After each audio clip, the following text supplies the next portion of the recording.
In many quarters, there is a desperate need in America today, in America this week, for a healthy dose of religious humility.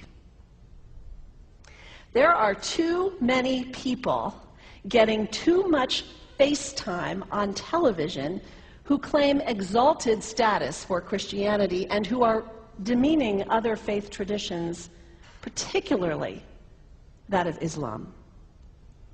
And my friends, this has got to stop.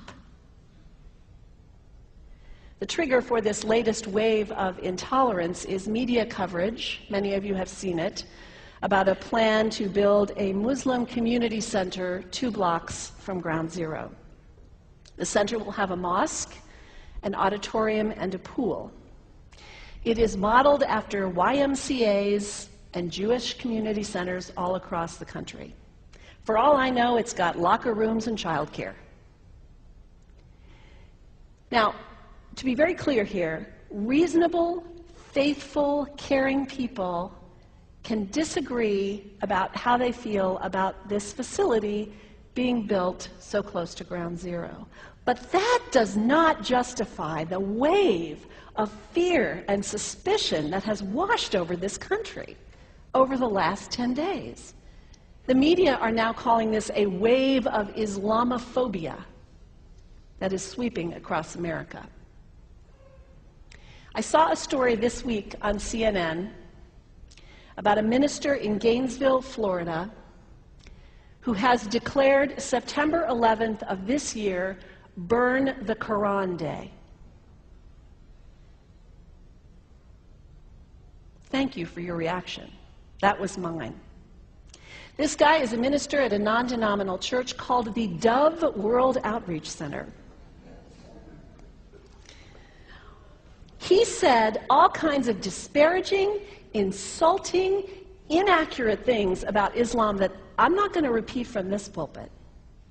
His message is about hate and fear, and I can assure you there is nothing in the Gospels, there is nothing in the teaching of Jesus Christ that says anything about burning the holy texts of other traditions. It is not there. The proposed burning of the Quran is obscene. It is not the work of peace. It is not the work of understanding. It is not the work of building bridges. It is insanity.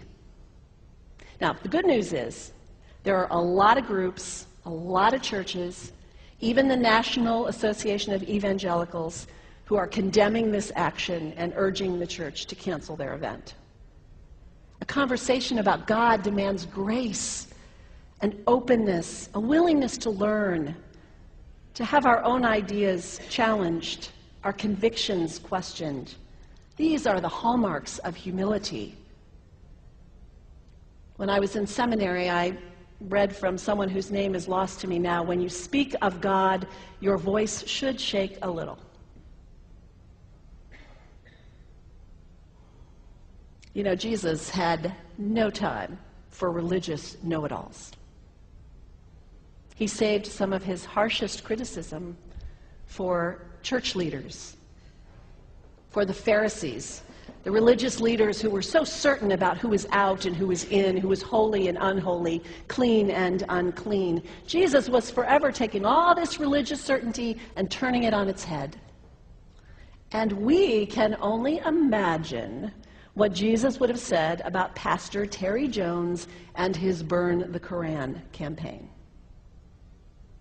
I think he would say, this has got to stop. Followers of Islam believe that the Quran is a collection of revelations received by the Prophet Muhammad from God about 1400 years ago.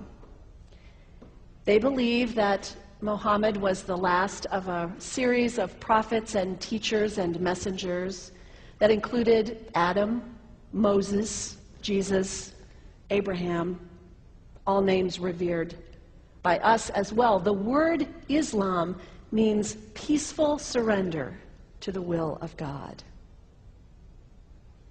The Quran was written at a time when the Muslim people were being driven from their homes, persecuted, and killed. The Old Testament was written at a time when Jewish people were being driven from their homes, persecuted, and killed. And religious scholars will tell you that most holy scriptures have stories of war and violence in them. Throughout history, most faiths have used these texts to justify violence. And if there's anyone in this room at this moment who's thinking that I've got it wrong, after church today, pull out your Bible and look up Psalm 137. And you'll see that our own text has passages that can make us uncomfortable. But also, like the Bible, the predominant message of the Quran is of peace and care and loving God, justice, care for the neighbor, care for the stranger. In the Bible, we have thou shalt not kill. In the Quran, we have whoever kills another, surely he is killing all of humanity. And whoever saves the life of another, surely he saves the lives of all humanity. These are words of peace, words of faith, words that could save the world if we would take them to heart. The second thing you can do the next time someone sends you one of those emails demonizing Islam, delete it. Don't forward it. Don't participate in the stereotyping. Don't give in to your fear. It's okay to be a little afraid. We all have those emotions. Just don't give in to it. Don't sign on for it.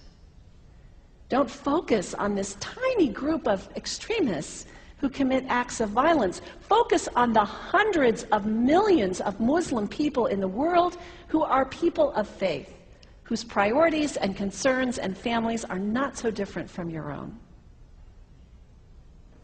And third, when you think of Muslim people, think of individuals. Think of the professor at Ohio State. Think of the engineer at Honda.